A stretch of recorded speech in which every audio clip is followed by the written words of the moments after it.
আসসালামু আলাইকুম everyone, welcome back to my channel. কেমন আছেন সবাই? আমি আলহামদুলিল্লাহ ভালো আছি। আজকে আপনাদের জন্য এত সহজ একটা স্যুপের রেসিপি নিয়ে হাজির হয়ে গেলাম। এটা এত মজা, ছোট বাচ্চা থেকে শুরু করে বড় বাচ্চাও এটা খুবই পছন্দ করবে। বানাতে যেমন সহজ, খেতেও কিন্তু অসাধারণ। যারা আমার ভিডিওটা দেখছেন তারা অবশ্যই একটা ফলো দিয়ে রাখবেন আমার এই মজাদার রেসিপি আর সহজ রেসিপি যাতে আপনাদের কাছে পৌঁছে যায়। তো চলুন আজকের রেসিপিটা শুরু করা যাক। Let's go. প্রথমে আমি এখানে চিকেন স্টুটা তৈরি করে নেব। চিকেন স্টু তৈরি করার জন্য এখানে আমি মাংস দিয়ে দিলাম, মুরগির মাংসর টুকরো।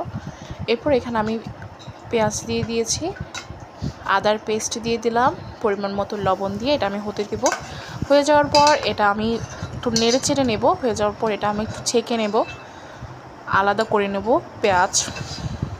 এখানে আমি চিনি আর গোলমরিচও অ্যাড করেছি, এটা খেতেও কিন্তু অসাধারণ লাগে। এরপর আমি মাংসগুলো এরকম করে নিয়ে এখন আমি দিয়ে দেব। এরপর একটা ডিম ফেটিয়ে নিয়েছি আমি, এটা আস্তে আস্তে নেড়ে চেড়ে নেব। এটা আপনি খুব সহজেই বানিয়ে নিতে পারবেন একদম কম সময়ে। এরপর আমি বেশি করে লেবু চিপে দিলাম, লেবুটা চিপে দিলে অসাধারণ একটা টেস্ট আসে। হয়ে গিয়েছে আমার চিকেন স্যুপ।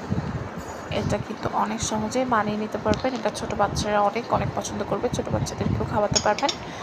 আপনারা অবশ্যই বাসায় ট্রাই করবেন। ভিডিওটা এ পর্যন্তই। ভিডিওটা ভালো লাগলে লাইক কমেন্ট শেয়ার করবেন। ভালো থাকবেন, সুস্থ থাকবেন। আল্লাহ হাফেজ এভরিওয়ান, দেখা হবে আবার।